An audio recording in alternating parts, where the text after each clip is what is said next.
My girlfriend laughed at me in front of her friends. You think I'd introduce you to my parents? So I smiled, said, Don't worry, you won't have to, and left.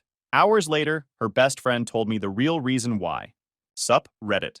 3 weeks ago, I thought I was in a solid relationship.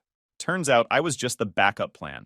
Here's how a single laugh at a bar destroyed 2 years of lies and set me free. I'm 29 male, work in digital marketing for a mid-size agency downtown. Been there for 5 years. Worked my way up from junior content writer to senior marketing manager. Pull in around $85,000 a year, which isn't CEO money, but it's solid for my age and lets me live comfortably. Own my apartment. Well, the bank owns most of it, but I've been making payments for 3 years now, and my credit score is something I'm actually proud of. Drive a 2019 Honda that's paid off. Nothing flashy, but it's reliable and doesn't make weird noises. I'm not trying to brag here. I'm just giving context. I've got my life together. I'm not some deadbeat she had to support or some project she needed to fix. I'm a functional adult who does meal prep on Sundays, has a retirement account, and remembers to floss most nights. For 2 years, I was with Jessica, 27 female, who works at a tech startup doing product management. We met at our mutual friend Brandon's birthday party back in the summer. He'd rented out this rooftop bar, and I almost didn't go because I'd had a brutal week at work and just wanted to crash on my couch. Tyler convinced me to go, said I needed to get out of my hermit hole and remember what fun feels like. Jessica was there with a group of her friends, standing by the railing overlooking the city lights. She had this energy about her, confident, magnetic, the kind of person who commanded attention without trying. We got to talking about work, startups versus agencies, the pros and cons of corporate culture. She was sharp, funny, made fun of my obsession with organizing my kitchen spices alphabetically. By the end of the night, we'd exchanged numbers. She texted me the next day asking if I wanted to get coffee. Coffee turned into dinner. Dinner turned into a weekend hike. Within a month, we were officially together. Looking back now, I can see the love-bombing phase for what it was. She was attentive, affectionate, always wanting to spend time together. Told me I was different from other guys she'd dated. Said she loved how stable and reliable I was. At the time, those felt like compliments. Now I realize they were just code for convenient. Jessica was everything I thought I wanted. Ambitious, funny, always had interesting stories about her work drama and startup culture. She'd talk about product launches, difficult clients, office politics with this passion that made even boring corporate stuff sound exciting. Within 3 months of dating, she'd basically moved into my place. Not officially, she kept her apartment across town for independence and some excuse about her lease, but she spent maybe 5 nights a month there.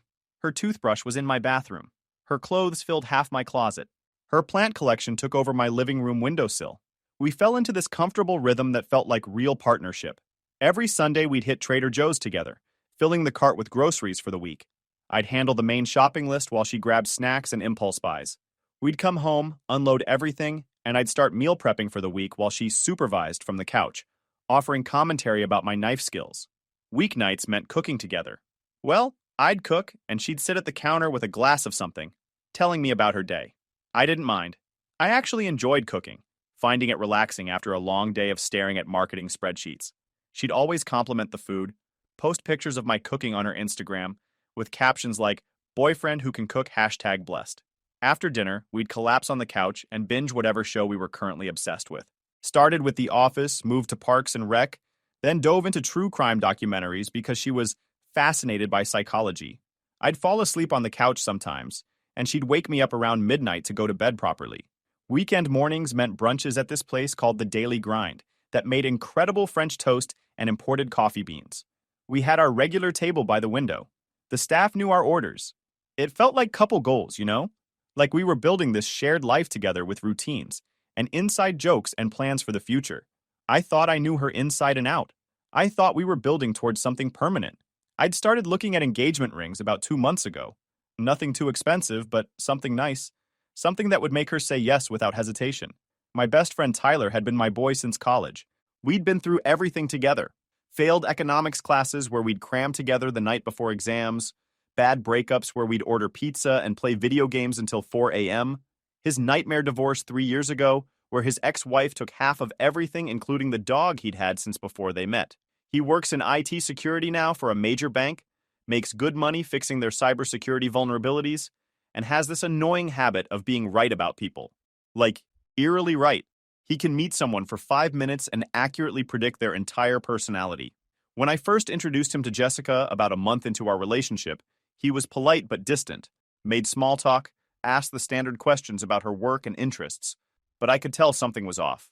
After she left to meet her friends, he pulled me aside while we were shooting pool at Murphy's, our usual dive bar with the sticky floors and cheap pitchers.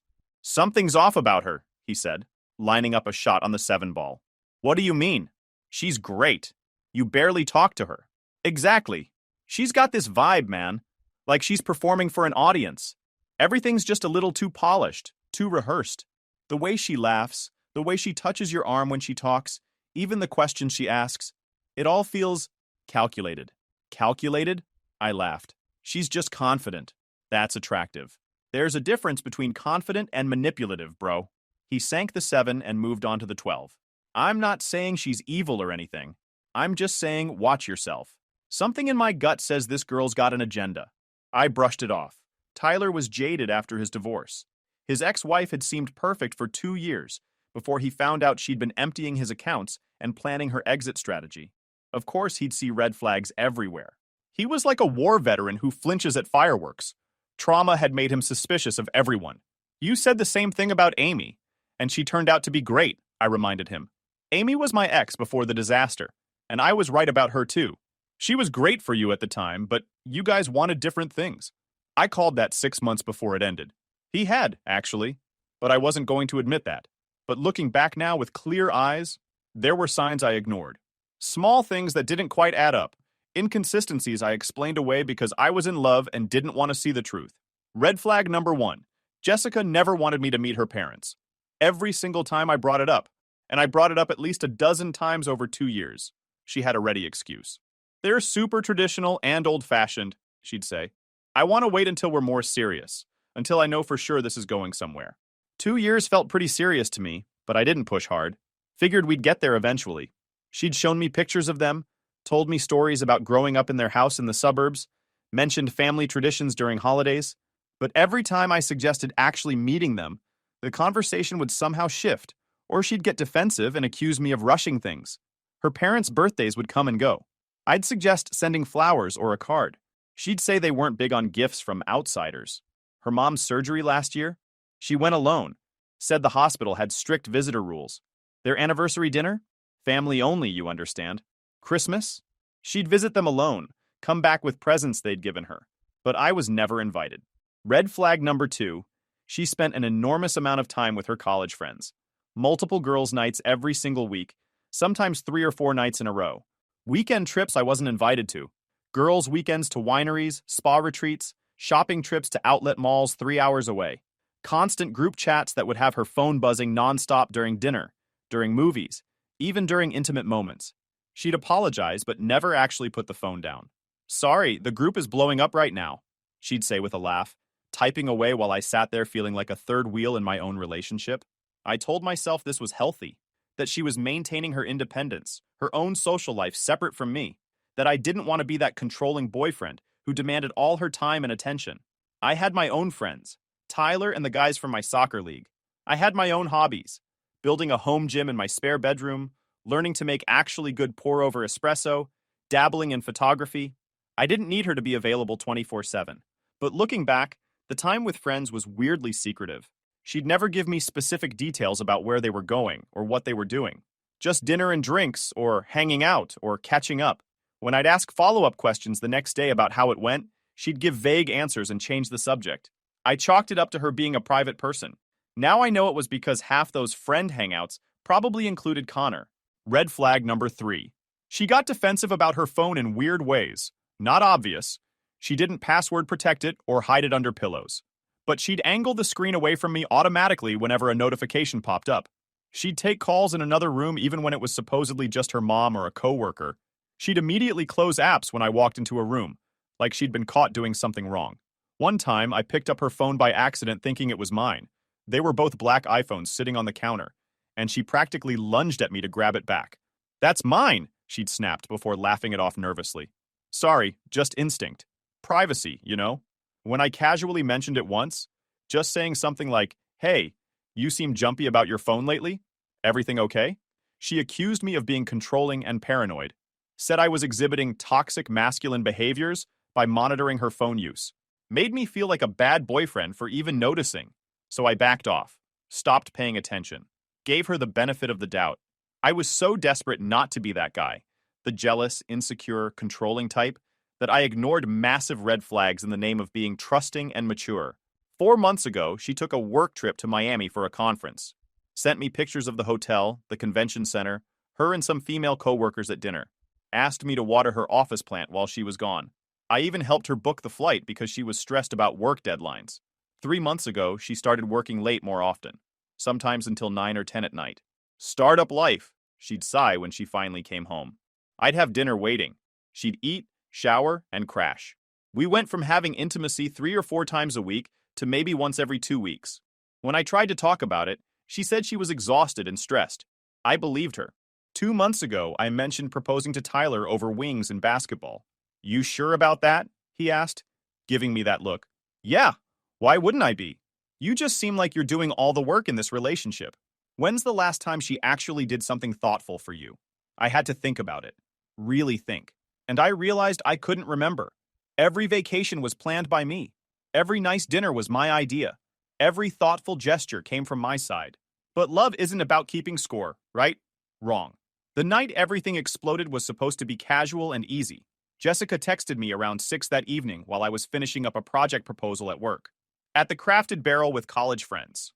Come meet us around 8? Not want to come? Or would love if you joined us? Just a statement. An expectation. I should have noticed the tone, but I was just happy to finally be included. I thought it was actual progress. After 2 years of being kept separate from huge parts of her life, finally getting integrated into her friend group felt like forward movement. Like maybe we were getting serious enough that she was ready to blend our worlds together. Maybe the parent meeting wasn't far behind. I finished my work stuff, went home and changed into dark jeans and a button-down shirt I knew she liked. Nothing too fancy, but I wanted to make a good impression. These were her college friends, people who'd known her for years. Their opinion mattered. I wanted them to see that she'd chosen well, that I was a catch, someone worthy of being in her life. I showed up at the Crafted Barrel around 8 on the dot. It's one of those trendy downtown places with exposed brick and industrial lighting, craft beverages from local breweries, appetizers that cost $18 and come in tiny portions. Not my usual scene. I'm more of a sports bar guy, but I knew Jessica liked the atmosphere. Found her at a table near the back corner, surrounded by 6 or 7 people, mostly women in their mid to late 20s, all dressed in that effortlessly stylish way that probably took an hour to achieve. And one guy I didn't recognize. Tall, mid-30s maybe, fitted polo shirt that probably cost more than my entire outfit, expensive-looking watch catching the dim bar light. He was sitting in the seat right next to Jessica, closer than I liked, his arm draped casually across the back of her chair. She saw me approaching and waved. Didn't stand up, didn't kiss me hello or even get up to greet me.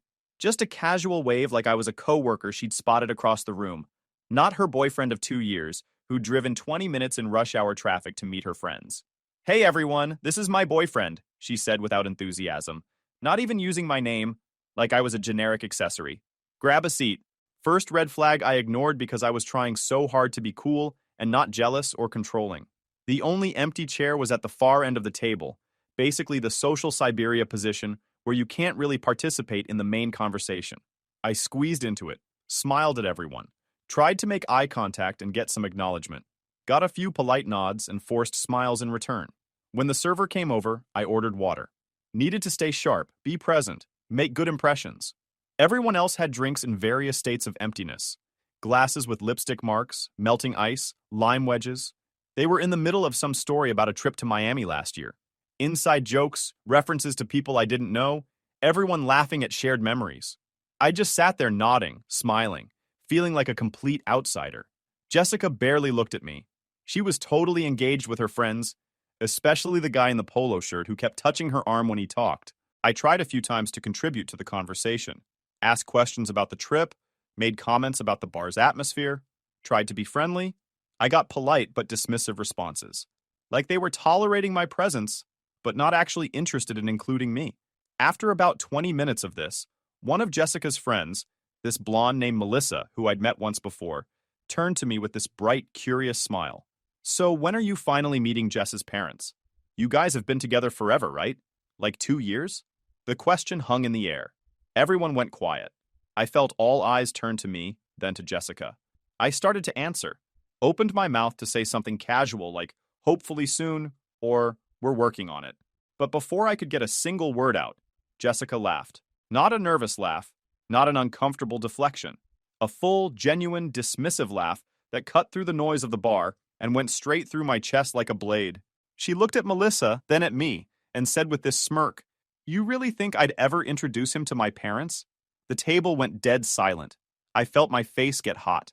That prickly sensation you get when you've been slapped in public and everyone's waiting to see if you'll cry or fight back. The guy in the polo shirt suddenly became very interested in his phone. Another friend stared into her glass like it held the secrets of the universe. Someone coughed awkwardly. Jessica just sat there swirling her glass, smirking like she'd made some inside joke only she understood. Like she'd just delivered the punchline to the funniest story ever told. I could feel everyone's eyes on me, waiting, watching. Would I yell? Would I make a scene? Would I shrink down and laugh it off like it was no big deal? I did none of those things. I looked at her, really looked at her, and for the first time in 2 years, I felt like I was seeing a complete stranger. This wasn't the woman I'd been building a life with. This was someone who saw me as a punchline, as entertainment for her friends, as something less than human. The clarity was instant and brutal. I smiled. Not a fake smile or a hurt smile. The kind of smile you give when you've just figured out the punchline to a joke you didn't know you were part of. "Don't worry," I said calmly. "You won't have to." Then I stood up, pulled out a 20 for the water I'd ordered, dropped it on the table, and walked out. I heard someone behind me, maybe Melissa, maybe another friend, say, "Dude, what the heck?" in a shocked whisper, but I didn't turn around. Didn't need to see Jessica's face, didn't need anyone's explanation or apology, didn't need to witness whatever awkward conversation was about to happen at that table. I just walked straight out through the crowded bar, past the host stand, out into the parking lot where the cool night air hit my face like a wake-up call. I got in my car, sat there for a second with my hands on the steering wheel, and just breathed. My hands were shaking, not from anger exactly, but from pure adrenaline. That fight or flight response your body has when something threatens your survival. Because that's what this was. A threat. A relationship-ending event. A moment of such crystal clear truth that it cut through 2 years of self-deception in a single second. I drove home on autopilot, not really seeing the roads or the traffic lights or the other cars. Just replaying that moment over and over like a video stuck on repeat. The laugh, the smirk, the way she'd said it so casually, like it was obvious, like everyone at that table already knew I wasn't good enough. Like I was the only one dumb enough to think otherwise. From the sudden, crushing realization that I'd wasted 2 years of my life on someone who saw me as a joke, as a punchline, as someone convenient and comfortable but not worthy of being introduced to her family, not worthy of being part of her real life, just worthy of paying half the bills and being available when she needed emotional support or someone to cook dinner or a warm body to fill space in her bed. I pulled into my parking spot at my apartment complex, turned off the engine, and sat there in the dark for another 10 minutes, just processing, trying to understand how I'd missed this, how I'd been so blind. What else had I missed? What else had she hidden from me? What else was I the last to know? All those excuses about her traditional parents? Lies? All those times she said we'd meet them soon? Manipulation. She never planned to introduce me. I was never part of her real life. I was just convenient. I expected her to text immediately, to call, to send some frantic apology, to make excuses about being tipsy or joking or not meaning it the way it sounded, to beg me to come back so she could explain. That's what someone who cared would do, right? I went inside, sat on my couch in the dark, and waited. My phone stayed completely silent. 1 hour passed, then 2, then 3. Each minute felt like an hour. I replayed the moment over and over, looking for different angles, different interpretations, anything that might make it less brutal than it was. I sat there replaying the moment over and over, frame by frame. The laugh, the smirk, the casual, dismissive cruelty of it. How had I not clearly seen this? What else had I missed?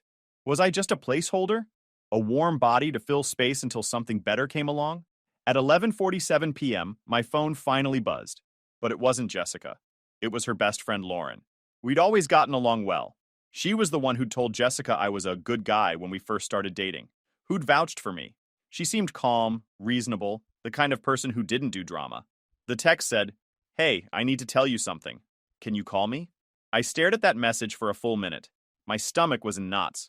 Part of me didn't want to know. Part of me desperately needed to. I called her. She picked up on the first ring. Hey, she said, her voice tight and shaky like she'd been crying. What's going on? I'm so sorry about tonight, she said immediately. That was completely messed up. I told Jess that in the parking lot after you left. But there's more you need to know, and I can't keep quiet anymore. My stomach dropped. What do you mean? There was a long pause. Then, Jessica has been seeing someone else for like 6 months. The room tilted. I couldn't breathe. What? His name is Connor. He's some finance guy she met at a networking event back in April. She's been telling us you guys are basically over. That you're just, I don't know, convenient. She said she's waiting for the right time to break up with you. But honestly, I think she just likes having you around. Financial security, emotional support, whatever. I couldn't speak. 6 months. I didn't know the full extent until tonight. Lauren continued, her voice getting stronger. After you left, she was laughing about you. Said you're too nice to make a fuss. That you'd just accept whatever she told you. And I couldn't sit with that anymore. You don't deserve this. 6 months, I finally managed to say. Yeah, I'm really sorry. I thought you knew. I thought maybe you guys had some arrangement. But tonight made it crystal clear you had no idea. And that's not okay. I thanked her. I don't remember exactly what else I said. My brain was pure static. I hung up and sat there in the dark until 3 in the morning, just processing. 6 months, half a year, all those late nights at work, all those girls' weekends, all those times she'd been distant or distracted or too tired. She'd been with him, the Miami work trip, probably with Connor. The guy in the polo shirt at the bar tonight had to be him. Every excuse, every lie, every time I'd trusted her and pushed down my doubts. It had all been real. My instincts had been screaming at me and I'd ignored them because I wanted to believe we were happy. I'd been a complete fool. Then I stopped feeling sorry for myself and started planning. The next afternoon, Jessica finally texted me. Hey, can we talk? I think you overreacted last night. Overreacted. Like I was the problem. Like her publicly humiliating me and secretly running a whole other relationship was just a minor misunderstanding I'd blown out of proportion. I didn't respond. Instead, I called Tyler, explained the situation, asked him a hypothetical question about shared cloud storage and whether someone could access another person's backups. He paused. What are you thinking? Jessica and I have been on the same iCloud family plan for over a year. Her idea, to save money. Does that mean I can access her photo backups? Technically, yes, if you know her login credentials. I do. She's used my laptop 100 times, and her password is saved. Tyler was quiet for a moment. Look, man, I'm not going to tell you what to do. But be careful, and whatever you find, screenshot everything before you do anything else. Got it. Thanks. And hey, I'm sorry I was right about her. Me too. I hung up and opened my laptop. My hands were steady now. No more shaking. No more doubt. Just cold clarity. I logged into the iCloud account and clicked on Photos. There it was. Hundreds of images, thousands maybe, all synced from her phone. Connor and Jessica at fancy restaurants I'd never been to. Connor and Jessica on a beach in Mexico. That was the work trip from 3 months ago. Connor and Jessica in hotel rooms with rose petals on the bed. Connor and Jessica at what looked like his family's lake house, both of them in matching holiday sweaters, his arm around her waist, her leaning into him with a smile I recognized because she used to give it to me. There were screenshots of their text conversations, plans for trips, inside jokes, him calling her baby and her responding with heart emojis. A whole relationship, documented and backed up, right there in front of me. The Miami trip? Connor was there. I found photos of them on the beach, at clubs, in bed together. The late work nights? Dates with Connor? The girls' weekends? Half of them included Connor. I felt sick, but I also felt vindicated. This wasn't in my head. I wasn't being paranoid or insecure. This was real, documented proof of exactly how much of a fool she'd made of me. I spent 2 hours downloading everything. Every photo, every screenshot, every piece of evidence. Organized them by date in a folder on my desktop. Then I logged out and cleared my browser history. She called me that night. I didn't pick up. She left a voicemail, her voice sweet but with an edge of annoyance. Look, I'm sorry I embarrassed you. I'd had too much to drink and wasn't thinking straight. Can we please just talk? I miss you. I texted back, we can talk tomorrow. Coffee at Brew Awakening, 2 p.m. She replied immediately, okay, thank you, I love you. I stared at those 3 words. I love you. Did she? Had she ever? Or was I just the stable backup plan while she explored her options? I didn't respond. The next day, I got to the coffee shop 15 minutes early, ordered my usual, grabbed a table in the back corner, and waited. Jessica showed up 17 minutes late wearing the blue sundress I'd bought her for her birthday. She sat down across from me, smiling like nothing had happened, like she hadn't destroyed me 2 nights ago. Hey, she said brightly, reaching for my hand across the table. I'm really sorry about the other night. I was totally out of line. I'd had way too much and wasn't thinking clearly. I pulled my hand back. Tell me about Connor. Her face went completely white. All the color drained out like someone had pulled a plug. What? Connor. The guy you've been seeing for 6 months. She opened her mouth, closed it, opened it again. Who told you that? Does it matter? It's not what you think, she said quickly, eyes darting around like she was looking for an escape route. We're just friends. Stop. I pulled out my phone, opened the photos folder I'd organized last night, and slid it across the table. I have about 300 photos that say otherwise. Her hand was shaking as she picked up the phone. She scrolled for maybe 5 seconds before putting it down, her eyes filling with tears. How did you... iCloud family plan, I said calmly. You're terrible at technology, by the way. You should probably change your password. She started crying. Real tears this time, not the manipulative kind she'd use when she wanted something. These were panicked, desperate tears. I didn't mean for this to happen, she said, voice breaking. Connor and I we connected. We met at this event and started talking, and it just happened. But I do care about you. I didn't want to hurt you. You didn't want to hurt me, I repeated slowly. But you humiliated me in front of your friends, spent 6 months lying to my face, and let me think we had a future while you were planning your life with someone else. I was confused, she said, getting louder. I didn't know how to end things with you. You're so good to me. You're stable and kind and convenient. I finished for her. That's the word Lauren used. Convenient. She flinched like I'd slapped her. She had no right. She had every right. She's a better friend to me than you ever were a girlfriend. I stood up. We're done, Jessica. I want you out of my apartment by the end of the week. I'll stay at Tyler's place until you're gone. Leave your key on the counter when you're finished. She grabbed my hand across the table, her nails digging into my skin. Please, can we just talk about this? I'll end things with Connor right now. I'll do whatever you want. I made a mistake. Please don't throw away 2 years. I pulled my hand away. You already threw them away. I'm just cleaning up the mess. You can't do this. Actually, I can. I already talked to the landlord this morning. The lease is only in my name. You have no legal right to stay. So pack your stuff and get out of my life. I left her sitting there crying into her cold coffee. I'd actually called my landlord that morning and explained the situation. He was sympathetic, told me I had every right to ask her to leave since she wasn't on the lease and had never paid rent. Jessica moved out in 3 days. Lauren helped her pack and texted me updates so I'd know when it was safe to come home. She's taking the coffee maker, one text said. I didn't care. She could take whatever she wanted. I just wanted her gone. She's crying and asking if you'll talk to her, another text said. Nope. She's gone. Left the key on the counter like you asked, the final text said. She's a mess. But you did the right thing. I'm proud of you. I blocked Jessica on everything. Phone, social media, email. I even blocked Connor, though we'd never spoken and never would. I needed a clean break. No reminders, no temptation to check in or see how she was doing.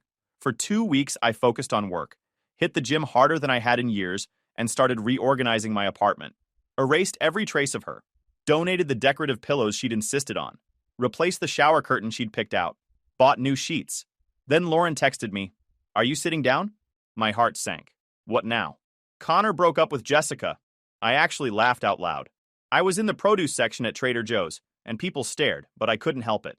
Why? Apparently, he didn't know she was still in a relationship with you. She told him you guys broke up last year, that you were just roommates finishing out a lease. When he found out the truth, I think someone from our friend group told him. He completely lost it. Called her a liar and a cheater and blocked her on everything. Good for him, I said, and I meant it. There's more, Lauren said. She tried to move back in with her parents. They kicked her out. What? Why? Her mom found out about the whole thing. Jessica's parents loved you, by the way. They thought you were going to propose. Her mom had been asking about you constantly. When they found out what Jessica did, her mom told her she was embarrassed to call her daughter. Said she didn't raise her to be a liar and a cheater. Her dad backed her up. I didn't know how to feel about that. Part of me felt vindicated. Part of me just felt sad. Sad for the time I'd wasted. Sad for the person I thought Jessica was. Sad for the future I'd imagined that would never exist. Where's she staying now? I asked. With Melissa, the friend who asked the question that started everything. Perfect. The irony was perfect. It's been 3 weeks since I walked out of that bar. 3 weeks since Jessica's laugh made my decision for me. She's been trying to reach out through mutual friends, asking if I'd give her another chance, saying she's learned her lesson and grown as a person. In 3 weeks. Right. Last week, I went on a first date with someone new. Her name's Rachel. We matched on Hinge. She's a 4th grade teacher, loves hiking, has a golden retriever named Biscuit. On our first date, we talked for 3 hours and closed down the restaurant. The conversation flowed naturally. She asked questions and actually listened to the answers. She laughed at my jokes without making me feel like the punchline. On our second date, she asked me, "So when do I get to meet your friends?" "I want to know the people who are important to you." I smiled. "Whenever you want." She squeezed my hand across the table. Good answer. I'm not fully healed yet. Some days I still think about Jessica, about what I missed, about how someone can lie to your face for 6 months and sleep next to you at night, about all the signs I ignored, all the red flags I explained away because I wanted to believe we were happy. But I'm getting there, and I know now what I won't accept. I won't be someone's backup plan. I won't be someone's joke. I won't be convenient. I won't be hidden away like a shameful secret. Lauren told me yesterday that Jessica's been posting cryptic Instagram stories. Sad quotes about losing the one, and if I could turn back time, and biggest regret of my life. I haven't looked. Don't need to. That chapter is closed. Tyler took me out last weekend. Just the two of us. Wings and basketball like old times. "You know what I respect?" he said during halftime. "You didn't beg. Didn't try to win her back. Didn't make it messy. Just cut your losses and walked away." Most guys would have tried to fight for her, or make a scene. What was there to fight for? I asked. She made her choice. I just respected it and made mine. Exactly. That's why you're gonna be fine. You know your worth. He was right. For 2 years, I'd let Jessica define my worth. Let her make me feel like I wasn't good enough to meet her parents. Like I should be grateful she was with me at all. Like I was lucky to have her. Now I know better. I'm 29, have a good career, own my place, treat people with respect, and know how to be a good partner. That's not something to be ashamed of. That's not something to hide from your parents. That's something to be proud of. Jessica's loss, not mine. Rachel and I have our third date this weekend. She wants to go to this art museum downtown, then grab dinner at a place she's been wanting to try. She's already talking about introducing me to her sister and her college roommate. She's not hiding me, not embarrassed, not using me as a placeholder. She sees me. Actually sees me. That's what I deserve. That's what everyone deserves. So to anyone reading this who's been in a similar situation, who's been made to feel like they're not good enough, like they should be grateful for scraps of affection, like they're the problem, trust your gut. Those red flags you're ignoring, they're real. That voice in your head saying something's wrong, it's right. Don't wait for the public humiliation like I did. Don't waste years of your life on someone who sees you as convenient rather than essential. Know your worth. And when someone shows you who they really are, believe them the first time. As for Jessica, I hope she figures out whatever's broken inside her. I hope she learns that you can't build a life on lies and expect it to stand. I hope she grows into someone who can actually love another person instead of just using them. But that's her journey to take. Mine is just beginning. And for the first time in 2 years, I'm actually excited about where it's going. YouTube just dropped this new hype feature. If you're hooked on this story, smash that hype button. It tells YouTube this video deserves to blow up, and it keeps even crazier stories coming your way.